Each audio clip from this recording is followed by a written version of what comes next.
So today we are here with Jay Sloan. I have known Jay for under a year now, and a compliment I want to give you is, while it was randomized and I asked ChatGPT who should be our lender, the first thing Katie said was thank God and I'm glad.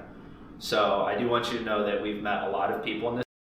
We've edited a lot of content for people in this space, and as much as we understand how to siphon things out and judge character, the person who's watched your videos like 100 times was very comfortable. So Jay, thank you. We're not just going to talk loans today, but I do want to welcome you to the show. Thank you very much for having me, Alex. I appreciate it and the kind words. Thank you. Yeah. So for a lot of people out here that may not know you, the goal of this podcast is called the Figuring It Out podcast. And half of this conversation today is just to kind of go through everything I need to do to make sure that Katie and I actually accomplish our goal of homeownership this year. But interestingly, I do want people to kind of understand who Jay is outside of the loan officer and how you got here today. So take us back to the beginning of when did you first hear about this idea of being a mortgage lender and even getting into loans?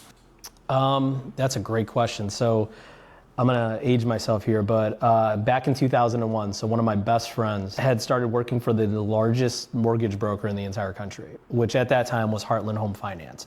So they were a juggernaut. They had, it was owned by Don Flynn, who's still in the game, I guess. But he had offices all over the country. And I was just literally flunking out of college. Like I went to a shitty tech school.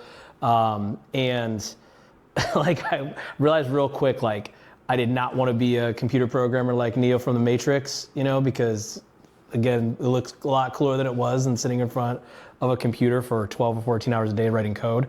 At least I can't do it. It might be cool to some people. And I was always really good with people. So he was like, you know what, man? He was like, you need to try to be a loan officer. He was like, it could be good money if you figure out what you're doing. And most importantly, you're like good with people and you can talk. So I was like, okay. So I literally interviewed everywhere in Columbus because I'm like, thanks for the heads up. And I tried to get a job myself. Could not get a job myself because nobody wanted to hire a 19-year-old kid that had no sales experience, no degree. So you were interviewing for mortgage positions? Yeah, so as a loan officer, anything I could get, whether it be an assistant loan officer, caller, where I'd basically be a telemarketer just so I could get my foot in the door and then maybe work my way up. Nobody would even give me the opportunity to do that. So how many times were you rejected? Like one or two? Or 5. Okay. 5. So I went to the 5 just companies that were like local that I could just drive to that were within the Columbus-Worthington area because I was living in Columbus at the time and couldn't get a job. And then my buddy called and was like, hey, I got you an interview with my broker. Go in there. And then they hired me. And so that's how I got my start. Okay, and so at this time, what was public opinion? Like, were your friends supportive of this? Was this kind of a move you made in silence?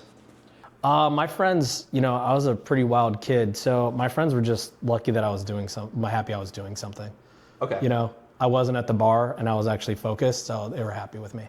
So you actually felt like you had positive support? Yeah, for sure. They were just like glad to see me doing something. And plus, most of my friends were just racking up the student loan debt, really not doing anything anyway.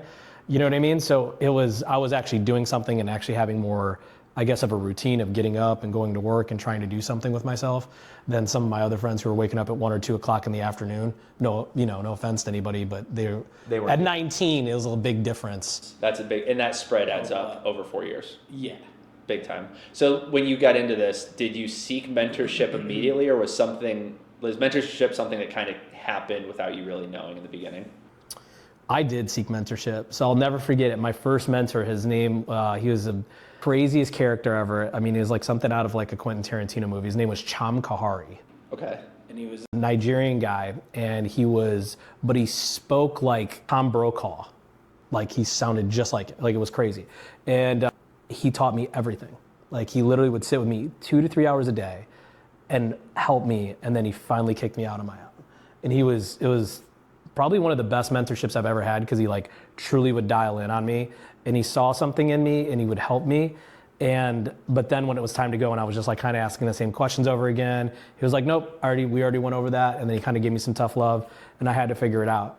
And then once I figured it out though, and he kind of just let me go, that's when I started to actually write loans and produce and figure it out. So in that moment, did you see it as a positive or did it kind of piss you off? Like, this guy's not giving me any more? I was really pissed because I felt like, of course at 19, you think you know everything and you're the best at everything. So I felt like, man, I'm going to be his top producer. Like, why doesn't he want to spend any more time with me? Like, what the hell? I still have so much more to learn, but his yield is going to be so much better with me because I'm going to be the best, because back then I actually had like an ego. So, but the cool thing about him is that he would give me, attention when I needed it or when I was in crisis, but it was just enough for me to like figure it out on my own. So it was like really good mentorship. But yeah, then once I started to figure out, I was a little salty, but it helped me. And then I ended up working in the Worthington office for a few more months, and then I transferred back up to Cleveland because they had an office in Middleburg Heights. Okay, and so as you came back to Cleveland, I know Yeah. you've had multiple steps in that journey. For anyone out there watching who's either earlier in their career or maybe just about to start in this, what are some of the lessons you have today that at the time seemed like everything was crashing, breaking, failing, but you can look back on it now with some gratitude?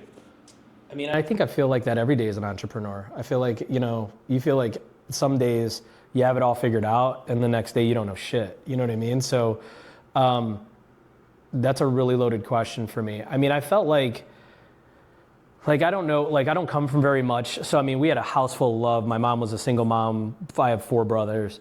And so we didn't have a lot of material stuff, but we had a lot of it was still a good environment. Just because we were poor doesn't mean we didn't have anything. There's a difference. And I just have a grit. I don't know if I'm born with it or what it is, but I don't quit stuff. Even when it gets hard, I just try to see it through to the best of my ability. So if I'm fail, I consider it failing forward.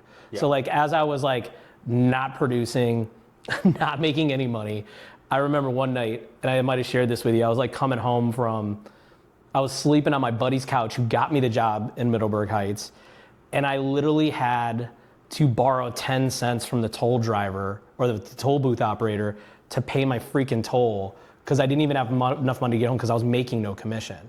But guess what time it was? It was 9 o'clock at night. And I'd been in the office since 8, cold calling and trying to make it happen. So I'll never forget. So just when I was just about to quit, they ran a contest for an office. So I was such a low-level loan officer, I didn't even have a fucking desk, okay? I had a space in front of the copy machine on a 6-foot table where everybody was making copies and it was noisy and it was right next to the water cooler. And I'm making cold calls and literally if you've seen the movie Boiler Room, I would literally have to go under to have sales calls and close the chair in because people were talking about what they did on Friday night that wasn't appropriate and getting picked up on my calls, whatever. It was crazy. So my old manager, Ken Vonderville, and another mentor who spent time with me and taught me the ropes, he was like, yo, we're having an office contest. And it was for an office for, unfortunately, his name was Mike Foley. I'm not making that up. It's not the character from Saturday Night Live, but okay. That's Matt Foley, but close enough. Anyway, it was a closet. It was literally as big as my bathroom now. And it was a one door shut. You fit maybe a desk half this size in it, but it was out of the way. And I worked my ass off. I literally smashed everybody. And the contest was a 60-day sprint for that office. And I was not being denied. So it's it was a perfect time for me because I was starting to figure it out a little bit.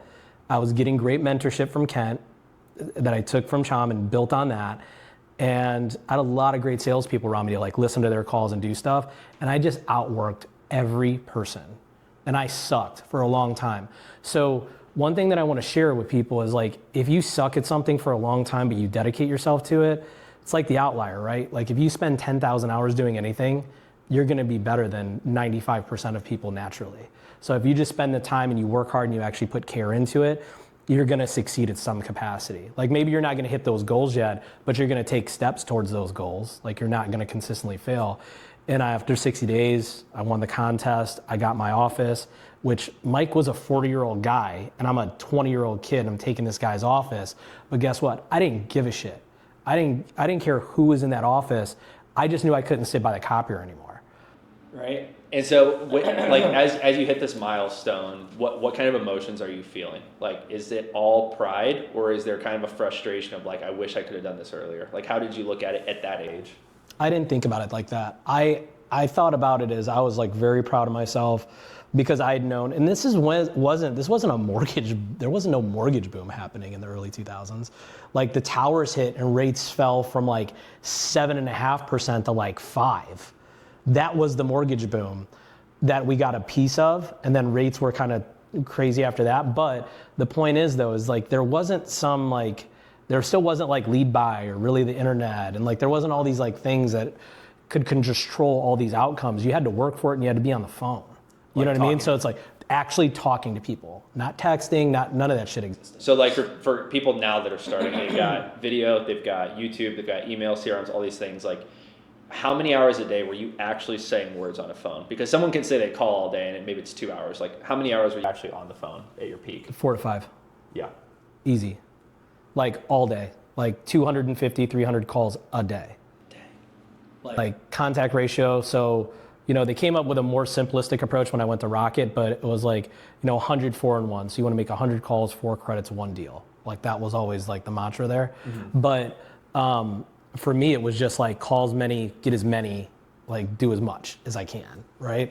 So it was like a natural progression, but I didn't think about it like, hey, I didn't look at it as like, hey, I'm regretting the things I didn't do because I didn't know.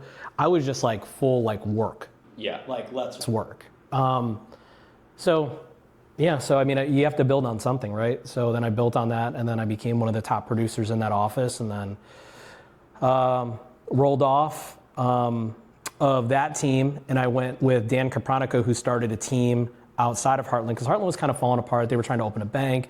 They were just trying to do so much. So they were like kind of done in the broker phase, and they were trying to be a bank and a correspondent and do all this stuff. And they were like really pushing it on their people with like high pressure stuff. And one of the best sales leader there was Dan Capronica at the time. And he was like, hey, you do great work, you hustle, like you want to roll with me and go join the startup. And I was like, yeah. So then I went with him, and we actually worked for Ron Schnaufer, who was one of the builders in Red Tail Golf Course. Okay. He was one of the developing builders in there with Terry Bennett. And I worked for him for 3.5 years, and he helped me too, and that was another mentor that I had along the way, Dan and Ron, and they taught me quite a bit, not just about like, work, but life. And I ended up being a manager there. Left there after 3 years, learned a lot. They were kind of closing. It was like a weird time for mortgages because rates had gone up, and it was just all purchase. So we went literally from kind of doing a lot of refis to it all being relationship based. And that should have been my first sign to be like, hey, asshole, build relationships. Yeah, like but I ignored it. I'm like, I'm just going to stay doing what I've always done. So what year was this? Just to date it. That you first had? 2000 and... Let's see, 2002, okay. 2003. So I left there in 04. No, I left there, so I started there in 2002. It was probably 2.5 years, so I left in 04. And then I started working at Emerald Financial Group, or Prime Option in North Ridgeville for like a year for Mark Belter, who was another mentor. Then I left there to actually join American Eagle, so which is where we're sitting today. So this is the old American Eagle office. Full circle. So full circle. I was actually in our training room in a corner in a cube making calls and trying to build my retail side, because these guys, John Karinko, shout out to him, and John Schrinkel, they had built a business that I always wanted. It was 100% referral. But I didn't realize the amount of work that it takes to do that. And just being dumb young me, I didn't want to do that shit. Like I saw my time being on the phone, like me being on the phone, like the value, not a relationship, because I was too short-sighted to see that yet. You know what I mean? Like I didn't understand that's how you build a consistent business through all markets. Like I didn't get it. So I hustled and did okay here. And then I went and worked for another broker. So I had a lot of jobs in like a 4-year period of time, just because I thought all the companies were the problem. And it wasn't the companies, it was my attitude. How would you describe that attitude? I would take some things from my mentors, but I had a bad chip on my shoulder when I was younger. So it was just like, I don't know if, like, anybody who told me anything, like unless you were like a big producer or you were like somebody, like I was just like, shut up. So it's, and I heard you make the comment earlier that some of the mentors were also on the life side. Do you think was it the business advice that was easy to take, and then the life side was hard, or did it a little both? I think it was both. I think the business advice of me, focusing more of my energy on a certain part of my business, like relationships and growing that part. If I would have done that a lot younger, but it's hard to be taken, in all fairness though too, it's hard to be taken seriously in the street when you're dealing with literally industry veterans and you're a 20-year-old kid, 22 years old. Like, what do you know? Like, but my life experience, because of growing up in Lorraine and growing up the way that I did, I felt like I had a lot of experience in life, just because I saw a lot of things and, I'd been working for, since I was like 14 years old. Like, I felt like I was a little older in my mind, but to them I was just, You were still a kid. Yeah, I was still, baby-faced kid, a lot more hair. And I didn't know shit. But the point is though, is like, in my relationship with adults was really weird because at that point in my life though, I didn't have a lot of consistent relationships with adults who were reliable. So like trust wasn't great. It's like, okay, you're telling me this, but like really? Like I don't really have. You said your dad was not in the picture growing up, correct? No. I mean, we barely saw each other. I mean, I saw him, I didn't meet him until I was about 5 or 6. I can't really remember. And then handful of times, and most of the time it was, here and there, like he would see me for a couple times a year and then I wouldn't see him for 3 to 5 years. And then I'd see him here and there and then and then when he started to do that to my son, so I had my firstborn son in 2005, Gavin, and when he started to do that to Gavin of dropping in and out, I was like, you're out. And I told him, I sat him down and I said, look, what happened in the past, we're gonna leave it there, but you're starting to do it to my son and like, we're not gonna play that. So it's either you're gonna be around or you're not. Either you're gonna be consistent or you're not, but we're not doing that. And he just couldn't do it. How much do you think that shaped you in business, but also now as a leader and a dad? I think it's, people don't want to hear, I think it made me have a lot more grit and like figure stuff out. And then I also think I missed out on a lot, man. So I don't think it's a good thing, but I think it helped me really learn what it's like not to have certain relationships that are important. And it made me really focus on trying to pour that into my kids and like make sure I tried to build that for them and that type of life for them so that I was consistently in the picture, consistently around. Even though I work hard and I work long hours still even, like I don't miss shit. Yeah. You know what I mean? Like I don't miss stuff. Like I'm at everything.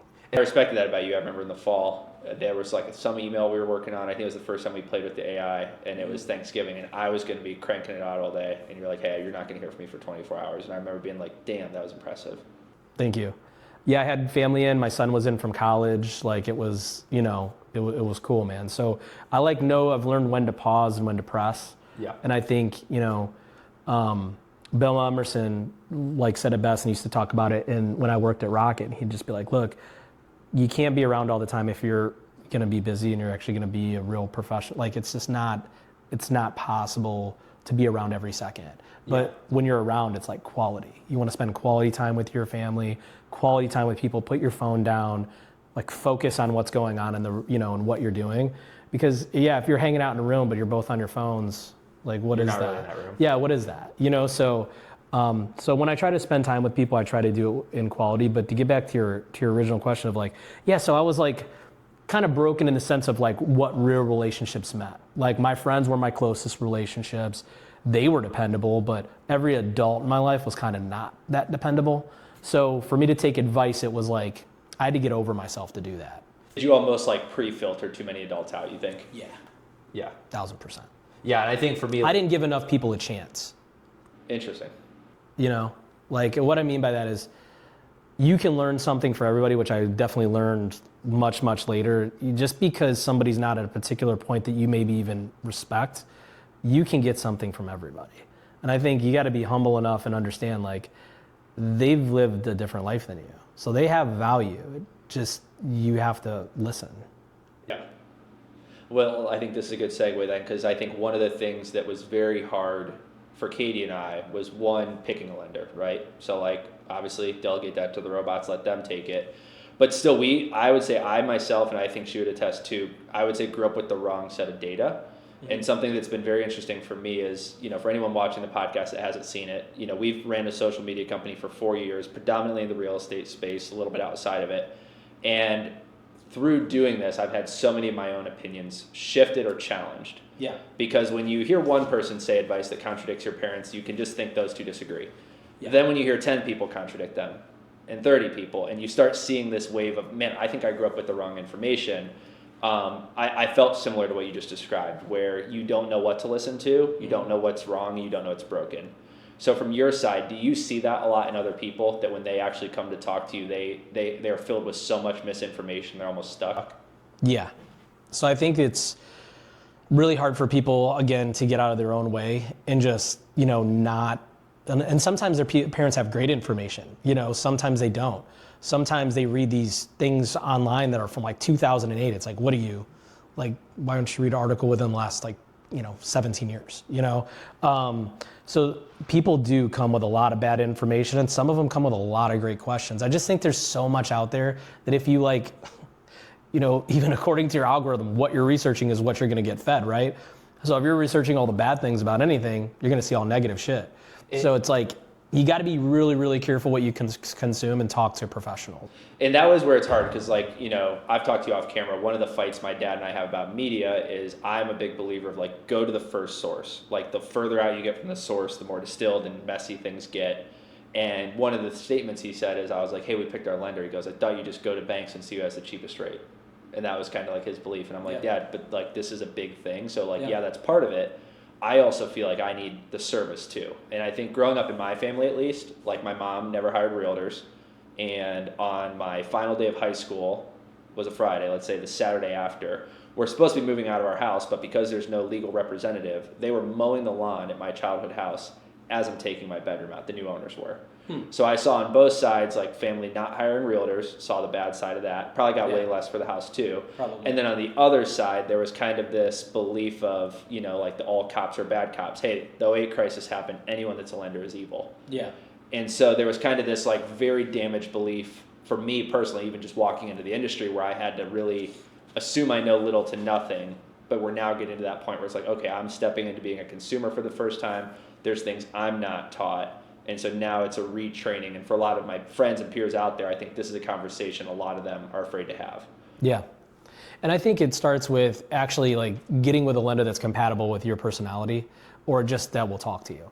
So we're all busy, but if somebody's not willing to have a 15 to 20 minute conversation about your budget, your actual budget, your goals, what you really want, what you're comfortable with, what you're not comfortable with, and just get to know you a little bit, and just sit you down in front of a desk in a bank and be fill out this application. I don't see how people operate that way. And I think that does take away the human side of what we do, and trying to make sure it's a great choice for you. The last thing I want to see from my buyers is them having buyer's remorse ever with a house, right? We shouldn't have done this. This was a terrible experience. That's the nightmare scenario for me. Because it's supposed to be it's the largest purchase in your life to date, right? It's the most important. You're planting your flag and you're buying a piece of the American dream, for set up your family and your future, right? And you can't even have a conversation with the person about it. Either it's all done online or it's all done whatever.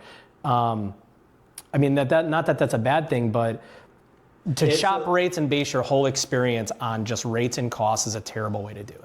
And for me, so we tried, I think this was probably right around the time I met you, there was an introduction made to me from a guy that worked at a bank. I had my own fears because I didn't think he made any commission. I thought he may have been salaried. Mm-hmm. And I remember we sent all the paperwork in. I don't think I heard from the guy for about 2 weeks to a month.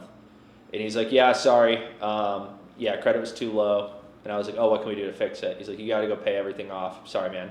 And that was the end of the call. And I remember the other day we ran mine, or what was it, a month ago, we run mine, and you at least showed me the items. I know it sounds crazy to ask, but I was I called Katie, I'm like, holy shit, Jay showed me what was dinging the credit. Yeah. And how's that going, by the way, real quick? So, paid everything. So I paid off the Apple card, which was the sneaker. We got the Citi card at Best Buy. And I'm going to make a shout out for everyone out there. I'll call myself out as being the idiot. The two things that actually dinged my credit were two things to start my business. So I'm going to give them a little moment. So the first one, Katie got a computer that I opened an Apple credit card for, I think back in 2021. I got a MacBook from Best Buy, and they had a credit card option there. And what occurred was I couldn't get an email to log into Best Buy. So I get freaked out. I get a call one day that the payment was missed. Go to Best Buy, pay off the entire balance, but there was a stipulation which you had to use the card. So I now don't have a card that's then getting these little $10 dings that I don't know about. And what was it, 2-3 years later, we find out that it wasn't paid. So be careful with the cards you sign up for is a big tip I would say. Also, when you pay things off, there's still always the previous interest from the month that you paid it off that's accrued. So when people even pay off their cards, guess what? There's still one more bill that's due unless you pay in the middle of a billing cycle. That's new to me. Okay. Yeah. So like you'll pay off a card and there'll still be some charge next month possibly. Okay. So then to call me out where I'm at right now. Yeah. Unless it's 0% interest. Unless it's 0% interest, then that doesn't. Yeah, I don't think so. Yeah. So Apple Card is paid off. I did not call for the letterhead. Yeah. So Kathleen, put that on my task list. Apple paid it off, no letterhead. Yep. Final one, Mohila student loans. I think it's at 2,000 or 2,200. Can't log into my account. Getting verification, probably need to set a time, a 2-hour window to just sit on that damn call and listen to the. Yeah. You probably do. And here's the thing too, is that not paying student loan debts too, just so you know, or having student loan debts in arrears, or, you know, if you don't pay them and then they go into collection or charge off, that affects your ability to get certain loans. So it's, you can't get FHA, VA, or USDA loans because it's considered government. So like any student loans report to a system called CAVERS, which is a credit reporting agency for government loans, because it's government debt that's not paid. Okay, so for everyone listening, this might be helpful. Yeah. I think that just to break down the numbers. So I believe the Apple Card was like a $450 payment. I think the Best Buy was even less. I want to say like $200 and probably mostly interest that accrued. And then the student loans was like $2,200. Yeah. So even if the student loan wasn't the highest amount, would you still say it's probably the highest priority of the three, or do they all? Yes. Yeah. Yeah. I would Absolutely say so, because that hurts your ability, even once we get your credit score, to actually get a government loan, which could be the best for you. Okay. You know, we don't know that for sure until we do the rescore and see how it shakes out. But the window that we're going to be in, it could be an FHA loan, makes the most sense. Okay, so I'm going to give you the honor of telling Kathleen what to put in my ClickUp to do my tasks tomorrow. Okay. So for Apple, we just got to call and get the letterhead. Yep, letterhead, For Best Buy, letterhead. for Mohila, I probably just have to accept I'm waste 2 hours sitting on wait. You need to establish a payment plan for 3 months. They're going to put you on one. So don't pay in full. Even if you pay in full, it's going to take 3 months. So Okay. sometimes they won't even let you do it. So that's what the time, and then the 4th month they'll clear it. So even if you pay it up to 0, or you pay it in full, it's still going to take 3 months to clear the CAVER system. So you're going to, no matter what, have to wait 3 months if we want to go FHA. Okay, so, and this is all speculation. I know we're going to do more research behind the scenes, but what would my other options be? Just ballpark looking at me. I'm not going to hold you any of this legally, but what would you see as my options are? Behind the scenes, you know, I talked to Mike. The goal here is to house hack. I'll live in a mud hut if it has a yard and a fence for the dog. Yeah. I mean, if we want to house hack, we want to definitely go conventional, which conventional you can qualify down to 620. So if we want to go conventional, you might pay more than FHA, but my best suggestion would be, if we're going to do that, even though it's only 5% down required, we put more money down than that. So, because that's going to definitely increase your chances of getting approved. Okay, and then talk to me about like the monthly payment differences, right? Yeah. So like obviously I'm not coming in with the sharpest credit. Like what dollar amount per month are we talking? And you can use a round number like $150,000 or $200,000 house. Yeah, so I'll even do it in $5,000 increments. So like if any, you know, the difference between $5,000 over 30 years is literally $35 to $40 depending on the interest rate. So like if you're in $150,000 price point and then you go up to $200,000, we're talking about somewhere roughly in the neighborhood of what, you know, $200 a month difference for $50,000. So that's where I work with people on actually what they want to pay versus what I qualify you for. So even in our conversation, we talked about it. We're like, okay, so like I can probably approve you for X, but where are you and Katie at? Like, what do you want to pay? Because then it gets people actually in the real window that they want, which helps the agent and it helps them stay realistic. You know, where my clients start to get off the reservation a little bit is where they're like, all right, we're approved at 250. That's what you told me in that window of payment of, you know, $1,400 or $1,500 a month that you wanted or whatever it is. After down payment, you know, and then they're shooting me texts about this $325,000 turnkey house that they saw. And I'm like, well, wait, like, are you sure we want to go down this route? Because I try to save them from themselves, especially my first time buyers, because it's like, that house is awesome. But I think also having your first house, understanding what homeownership is like, that you're responsible, not your landlord, for your, you know, HVAC, for anything that goes wrong, for your broken toilet, for your, you know, sewer backup, for your flood that happens, and that you're responsible for everything. And those costs can be scary, but when you're not used to making them and just calling the maintenance dude to come fix your shit, like, that's a big price tag. And if you're at the top of your price point, you don't have money to fix that stuff. And then guess what you're doing? You're going to your credit cards, right? So it's a debt trap. Yeah. And then now you're stuck in that house. Instead of it being a starter home, and as your family grows, you might even outgrow that house. But guess what? Because now we have debt outside of the house and we're tapped out anyway, now we're stuck here. Like so in my head, the responsible choice is probably going for less than what we're approved for, just as a standard practice. Like, Katie and I are both of the belief, don't choke ourselves out unnecessarily. You know, we work with a lot of investors. We work with a lot of people who are former investors, now realtors or lenders. Our main goal is to look at it as step one is just reduce the monthly payment we have to live right out the gate. I think if we do that, which just house hacking will, that's a win. I think on the secondary, I want it to be a house that's at least in an area where when we leave, I have no fear of vacancy. Yeah. So I do plan to hold it. Which right now is everywhere. Kinda. A little bit. But good areas, I see what you're saying. Yeah, and then I think from there, and we can talk about this, is probably, and I don't know how it would work with conventional or FHA, but then probably the following year it would be potentially Katie purchasing. Mm-hmm. And that's something where a lot of people have talked to us about, or maybe we can have that conversation now. When you're in a situation like we are, so like we're both self-employed and we work together, do we almost need to like pick one of us to kind of be the bankable partner and the other that isn't? Or is it one of those where it's just follow the best practices for both of you and then decide at the time where it makes sense to lie the debt? Yeah, that's a loaded question. I can't answer that off the cuff. I would say it's up. Probably. I would say both of you. I mean, I would try to stay strong where, you know, you're both self-employed. You both need to show something to make it work. You know, I mean, realistically, is that possible?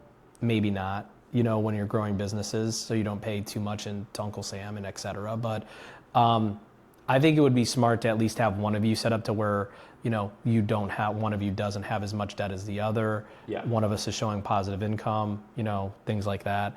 But as far as the house hacking is concerned, you could do that every year. So with Fannie Mae is really the house hack. So FHA, you would have to, you know, yeah, you could put some down, but 5% down for a multi-unit property is the best house hacking, you know, since I've been in the game. Yeah. That's really awesome. It's just preparing yourself to do that every year could be tough, but if you do it every, you know, once a year for 5 years, you have 10 doors. Yeah, and I've joked about this. It's really crazy. Just a willpower of how good of a partner I can be to Katie and how much she can tolerate, because yeah, like I said, if I just have a yard for the dog, it's a win for me. But on the other side, she might have a little higher standards. Yeah, for sure. Oh, I get that. But I think that's where you guys should start. I mean, for the goals that you have, I think it would be really smart for you to set yourself up that way and then own your first house.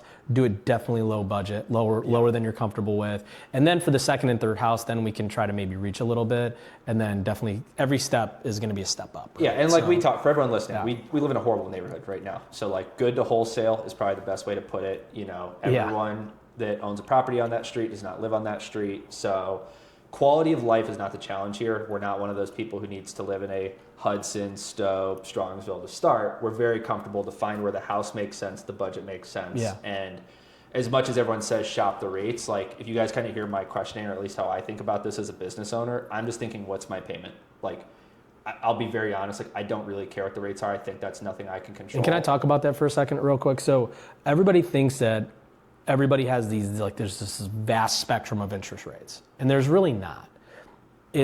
Everybody should be within 0.25% to 0.5% of each other for the most part, okay? With your better lenders, you're going to be within 1/8% like us because we get to shop for you. We have various relationships.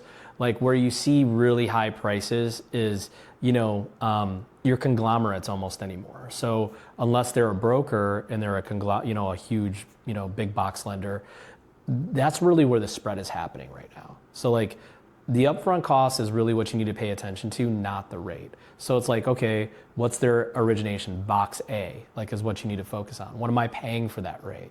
Because I could offer the same rate as another company, but their cost could be double or triple mine because I don't need to make the money to pay for, my sports franchise marketing. I don't have a $200,000 Loge at the Guardians. Yeah. Maybe one day, but not right now. Not right now. So, but if I did, I definitely want my clients to pay for that. So, but the point is people need to focus on service, relationship. The market is so regulated right now as far as lenders are concerned. You're gonna get a decent rate, but I would definitely get at least 2 opinions. People like cringe when they like shop a little bit, but you don't need 5. Like when you have I have a spreadsheet here for you. What's your rate today? Like those guys, I'm like, have a good day. Yeah. Like if you're not interested in the value I'm going to bring to the transaction and things I'm going to help you with along the way, I don't care if you have an 800 credit score or whatever. I'm still going to give you my experience of my life's work as we go through this process. So then I'm going to give this as a chance for you because a lot of my friends are in a position right now where I would say our whole generation has a very pessimistic view on homeownership. We've been kind of taught it's not an option. A lot of us are aware of the large dark colored rock that exists and how it's manipulated the market recently. So there's a fear I think a lot of us sit with that we don't have a chance. What is that service? Do they have to do all this homework or you can call me out. I've done very little other than I think answer one email and it's already moved the process a long way further than I have with another lender. Yeah. So what is that service like to them? So if they're this sounds good, damn it, I can't let Alex beat me to homeownership. I need help too. What would you say you offer to them? It all starts with a conversation, right? So most of the pre-approvals I do are inside the day. So literally I have those conversations. Yesterday I had 8 conversations. Right now the market's really intense and I think you got to get ready. So you did, which I think is really brave for you to even talk about your process because your process hasn't been perfect, So I think that it's really awesome that you put yourself out there like that for everybody listening, but you have to get ready. And what I mean by that is you have to see where you're at first, have a good conversation with an expert and then break out because this market is an everyday market. You're going to be going into the unknown against cash, like you said. Mm-hmm. Having a team that supports you, that can help you win and have the connections to make sure you see something first or you get into that property. I helped somebody win this weekend by just making a phone call. The other agent knew me, they had showings, and they just let this client in. They got the highest offer from my client. It was best for their seller because I could close very, very quickly, and I walked them through how I could do it. So the point is that person was approved on Saturday, got an offer accepted on Sunday. So it can move as quickly as you want it to if we're aggressive, but if you're dealing with some, and that's another thing about value proposition, right? It's okay, so yeah, I know I'm just a fish in this pond, right? I do know a lot of people and I have a lot of connections just because I've worked in the industry for so long. So whereas the guy at a big box lender, like a Rocket or a Loan Depot or even that sits in the bank all day, he's not making that call for you and he doesn't know that person. Yeah. You know what I'm saying? So it's I can connect those dots and be hey, I have a fantastic buyer. They're gonna come in very strong. They love the house. Here's exactly how I can close in 14 days. He might even do some free content for you. Yeah. Exactly. You got it. So, but I'm helping you win by making that call. And it's not illegal for me to do. I'm saying we can close quick. They make the offer with their agent, but also that agent is hustling, working hard and saying, hey, Jay, can you reach out to this agent and sell this client and help tell the story and how quickly we can close and make them feel good about it because they've been burned in the past by brokers. No problem. And I think another thing just for my audience that isn't in this space yet, how much of the percentage of conversations are not with the client and it's with you, another agent, the listing agent, the buying agent? I feel like a majority of the actual meaningful conversation is not the person who's going to buy the home. It's the legal parties all making sure it happens. Listen, if I told everybody what was going on in a transaction, they would never close. They'd freak out and be worried the whole time. So like my coffee cup over there, it's like loan officers solve problems that you never know you had before you even had them, or whatever. But the point is like we solve problems all day. So a lot of conversations, probably 50 to 60%, happen behind the scenes about like low appraisal or something happened on the seller side, or like we're always fixing something. And I firmly believe you're paid directly. The amount of money you make is directly correlated to the amount of problems you can solve, or your ability to solve problems. And that's what loan officers do, at good ones at least, is we don't like look at that and say, oh, hey Alex, your credit's too low, see you later. Like, what is that? Like, did he treat you like a human being or a person? I would have, whether we were doing content or not, I would have spent 15 to 20 minutes doing the same thing that we did before. Here's exactly what you need to do. And I've actually checked in with you about it because I set like calendar reminders for myself. Say, hey, have you done that yet? No, Jay, I haven't. I've been busy. Okay. We move at your pace, right, Alex? Okay. Yeah. But the point is like, you have to treat people like people. And I think like, if you do that, shit'll just work out, man. Yeah. And I didn't always believe that. I always chased the money, not the people side. And then once I changed that up, like, it was exponential. Yeah, and I think it's one of those things that it is overwhelming, because once I do this, like, I think there's almost like a piece to it, right? There's like a piece to being stuck, but then on the inverse, it's like, I fucking don't want to be here anymore. Yeah. And I think so you're motivated. Yeah. You're at a different motivation. So you're willing to be disciplined because of that motivation to do what you need to do to get where you want to go. I think instead of just kind of wanting it. Yeah, and I think the biggest fear is like, it's really frustrating that I can't automate what I have to do. I can't delegate. Like, I have to make that call. Mm-hmm. I have to sit there. I think that's the biggest problem with younger homeowners now, is that like it's understimulating, it's paperwork, and unless you're used to doing that kind of stuff, especially if in your line of business.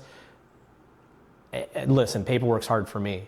So that's why I built a support team. Yeah. Because if I literally had to do it, I would not be doing this. I can't do it. Yeah, because it's like, this conversation's up here, the next one will be there, and then I'm going to have to go all the way down to be like, yeah, I'm paying it now, and I need the letterhead. Yeah. And you're going to have that conversation, and then you're going to have to get it, and then you're going to have to turn it into, so there's a process, right? But getting back to what we were talking about, I think people also need to realize that we're in a completely different time. So you're gonna get appreciation right now at a very, very steady rate, just because of our, we don't have the inventory. They're not building enough houses to keep up with families. So there's this huge gap of how many houses that have to be built. With the tariffs and all the other things that are happening, and I'm not getting political, this is just economics, things are gonna start costing more in the very, very near future, even more so than now. So what does that do? Then that raises the appreciation of what things are now for homes that are already sitting and built in the future. So who's going to see that rise? The homeowners. They're going to see that gap in equity. They're going to build that equity. If you don't own a home, you can't build that equity, right? And that's also another way, that's another retirement vehicle. It's another investment vehicle, is your equity. I work with an investor right now who's a really smart guy. Shout out to Darren. He owns investment properties all over Northeast Ohio. And what he's doing is he's capitalizing and using equity to reinvest it back in his real estate business, and he's growing his doors, and he's flipping houses, and he's using money and seeds that investments he made 8 or 9 years ago, now he's using it. So he waited, built the equity, and he house hacked. He waited, he bought his first house. Then he stayed there, and it was a 2-unit. And then he waited a year, and then he did the same thing, and he just kept doing it. To now where he's backing off of real estate entirely, and now he's investing to grow his actual real estate business instead of just being an agent, right? And he's using his license more so to find great investment deals than he is to actually be a buyer's agent. Yeah, be representative. So, you can do anything you want with it. Your real estate is a great vehicle for whatever you're trying to do. Don't be intimidated about it. It's just like any other investment, except you live in this investment. You raise a family there, which makes it even more meaningful. to treat it with respect. But you can't have that unless you own. And with what's happening with the rents right now, it is so much better to own. And at least because think about it as this. Everybody talks about variable rate mortgages, right? Well, your rent's a variable rate. It varies one way.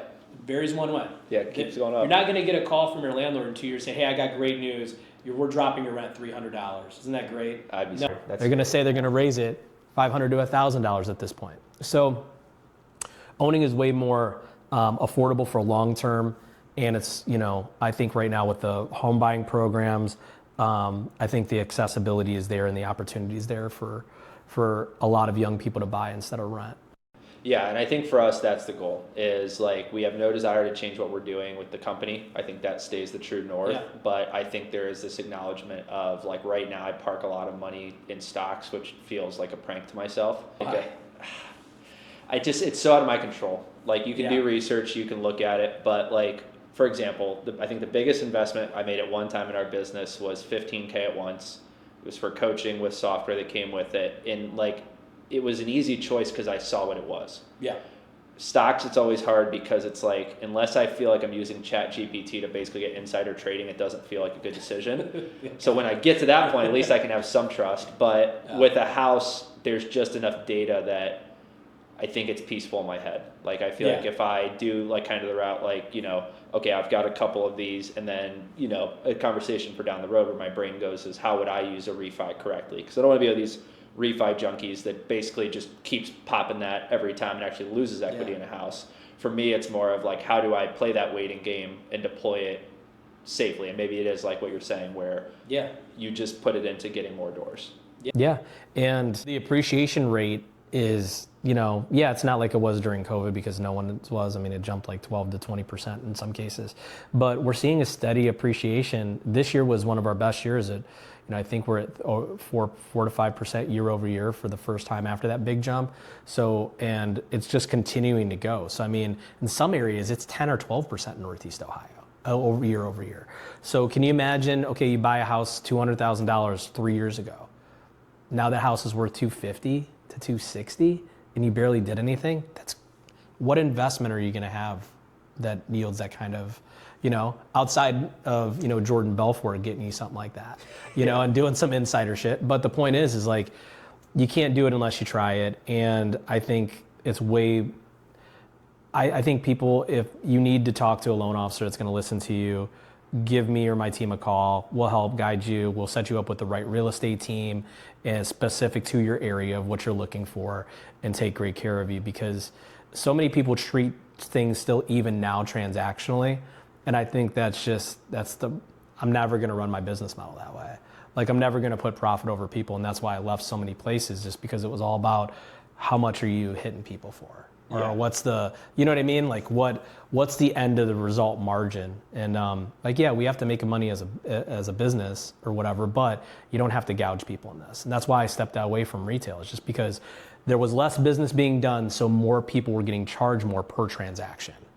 And I know you love this question, but I heard in the news I don't have to pay Mike, right? Because he's a buyer's agent. I can just give him the bird. Absolutely, you don't have to pay them anything. That's what they work said. for free. Yeah, yeah, that's what I thought. Yeah, cool. Just buy them some Mickey D's, and you know what I mean. And if I'm being like maybe a generous. gas card when you close. Okay. That's all they need. Yeah. Yeah. So you didn't hear that, guys. So, but seriously, like that is actually another thing to watch out for. Is that has actually led to agents making more money because of this. Yeah. So, and sellers are making more money in their sale before an hour. So it was like a big money grab, and that's all it was, But take good care of your agents, treat them with respect. They're doing a lot for you. They're running you around, and they're handling a million problems behind the scenes that you guys don't even realize you have. Yeah. And always trying to put out fires for you. So to leave this part of the episode, I've got some phone calls to make. Letterheads, where do I send those to you? Send those to me. Then we send those in, and then it's a waiting game. Actually, rescores take 5 to 7 days. Okay. So for us, credit bureaus, they all have to be dated within 30 days. Okay. So make sure they're within a month that you get them to me. So if you're going to get them knocked out quickly. Yeah. Okay.